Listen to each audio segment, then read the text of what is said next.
Today on Breakingviews, Mervyn King gives Osborne the green light to miss deficit targets. That was the key takeaway, it seems, from the Governor of the Bank of England's first live interview last night. I'm joined by Chris Hughes. Did you watch the interview? Actually, let me start that again. I know you didn't watch it live. I didn't see it live. What I meant is you've seen bits and pieces from it. Yeah, me too. I was otherwise engaged at that time. This excuse that he gave for Britain now being able to miss its debt-cutting goal, its deficit targets. Let's just hear what he had to say first, and then we'll talk about it. If it's because the world economy has grown slowly, and so we in turn have grown slowly, then it would be acceptable to be in that position, yes. But if the world economy were to pick up and we could grow quite quickly, then it would be not acceptable to miss it if we had no real excuse for it. All right. What do you think? I mean, should he have said that? Well, there's two things. It's very helpful for him to say this because essentially he's saying, look, the whole world economy is growing slowly.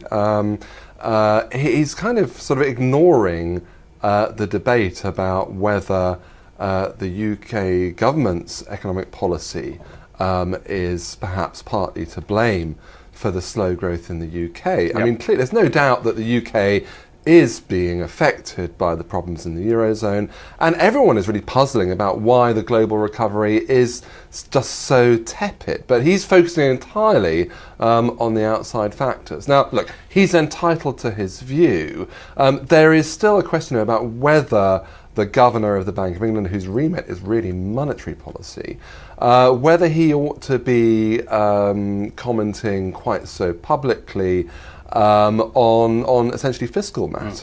That is essentially sort of that is outside of his sort of core remit, and he's done this before. He's got previous on this, if you like. So it's somewhat inappropriate. I mean, we're today characterising it as an inappropriate gift to Chancellor George Osborne, but we're saying, look, the Chancellor should accept the gift. I mean, the reality is that it would be foolish of the government to just blindly stick to this debt target when it's pretty plain that the time for extreme fiscal tightening is really past, and a little bit of loosening is in order.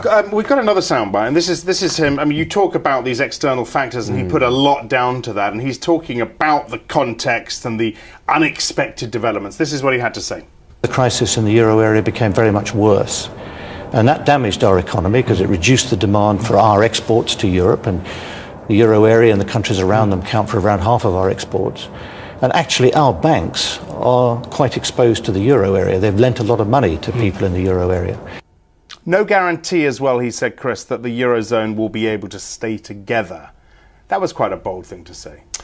Well, actually, he's not the first central bank governor to kind of break that taboo. Look, we don't actually know how the Eurozone crisis is going to finally resolve itself. He's got to be credible. So he's hedging his bets, like all good economists do. I don't know if I'd read too much into that. I don't think it's a prediction that the Eurozone is going to break apart by any means. All right, Chris, let's leave it there. Chris Hughes from Breakingviews. For more agenda-setting insight, watch our US show, 12:30 Eastern, 17:30 BST every day. I'm Axel Threlfall. This is Reuters.